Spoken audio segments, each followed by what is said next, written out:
Hello, this is John from caveofprogramming.com, and this is the first in a series of tutorials on multi-threading in Java.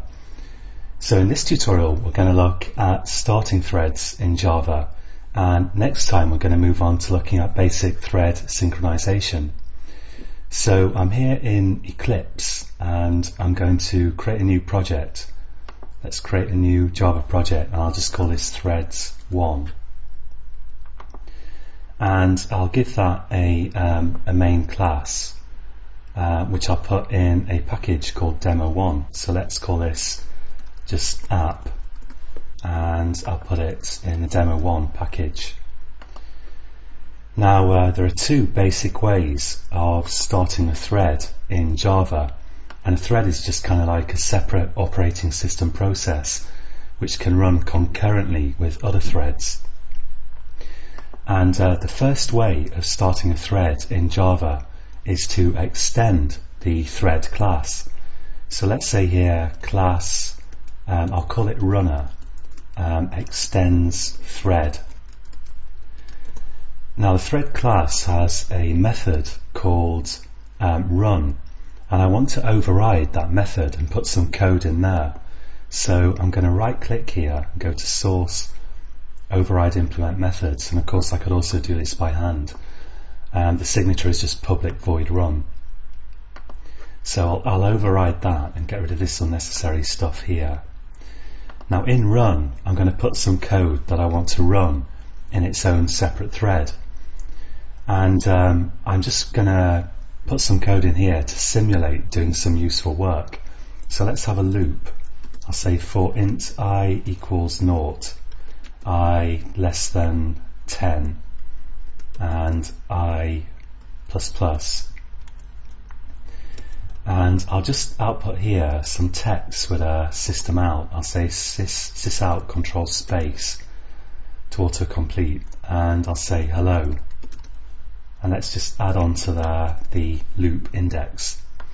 Now to make this a more realistic simulation, I'll slow this loop down a bit, and I'll put in here, I'll use a static method of the thread class called sleep. And sleep pauses your program for the specified number of milliseconds. So let's just pause this for 100 milliseconds, which is 1/10 of a second. And annoyingly, thread.sleep throws an interrupted exception, or can do. So I need to just handle that exception here as well to make it work. So to actually use this class and to actually run this code in its own thread, I need to declare an instance of my class down here. I'll just call this runner1, and I'll set that equal to a new runner. And to run this code I need to type runner1 .start, so I'm calling the start menu of the thread class. It's important not to call run, because if I call run, it certainly will run my code, but it's going to run it in the main thread of the application. If I call start, that tells the thread class to go and look for the run method and to run that in its own special thread. So that's why I'm calling start here. And if I run that now, I'll see some code, and it's just running, and it's actually running in its own thread. And to prove that, let's just copy this, and I'll have another runner, runner2, and I'll run them both at the same time. So if I run this now, and you can see we've got here interleaved output, so let's scroll to the top. I've got 0, 0, 1, 1, 2, 2, and so on. So both loops are running concurrently, they're running at the same time, and that's kind of the whole point of threads, that you can run code simultaneously. So that's the first basic method of starting a thread in Java. The second method is to implement runnable and pass it to the constructor of the thread class. So I'll create a new main program here in its own package to demonstrate this. I'll call it app again, and I'll put it in a package called demo2. And I'm going to create a new class up here. Class, I'll call it runner again, and I'm going to say that runner implements runnable. And runnable is an interface which just has one method in it, public void run. So let's just click this error here and go to add unimplemented methods, and now I've got my public void run method there. And just as before, so this is the last lot of code, I'm going to put my code that I want to run in the public void run method. So I'll just copy that and I'll paste it in to the run method of my class that implements the runnable interface. And now to run that, I'm going to declare an instance of the thread class. I'll call it T1, and I'll set that equal to a new thread, and I'll pass an instance of my runner class here to the constructor. And the quickest way to do that is just to say new runner.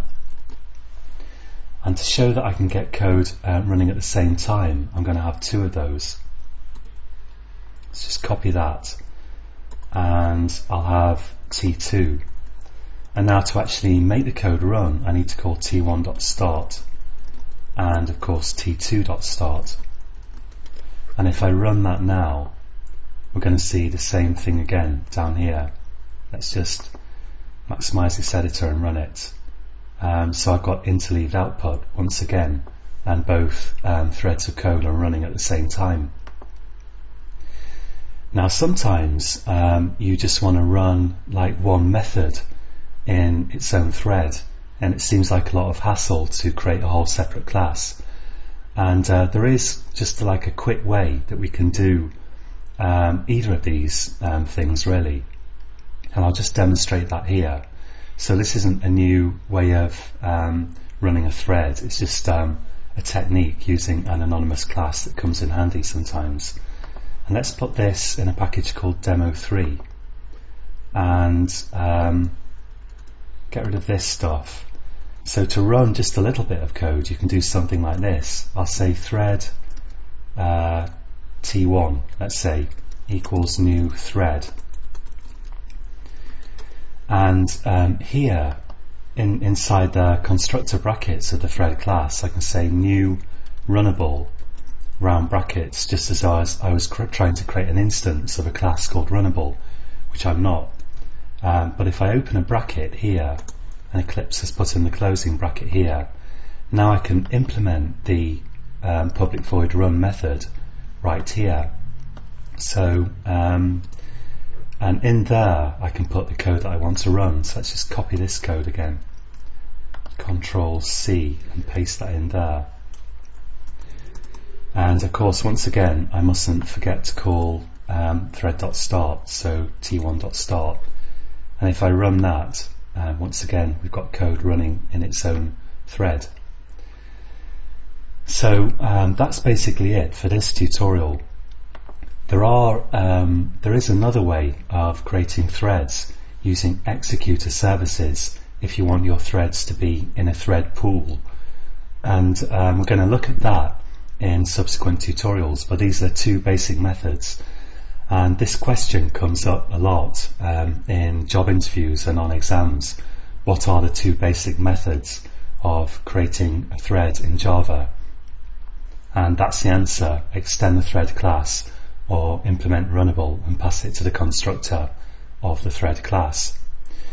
In the next tutorial, we're going to start looking at some basic thread synchronization techniques, and we're going to look at the problems that can occur if you have two threads simultaneously accessing a shared variable or some shared data, and we'll look at what to do about that, or at least we'll start to look at it. So join me again next time, and you can find this code on caveofprogramming.com. And until next time, happy coding.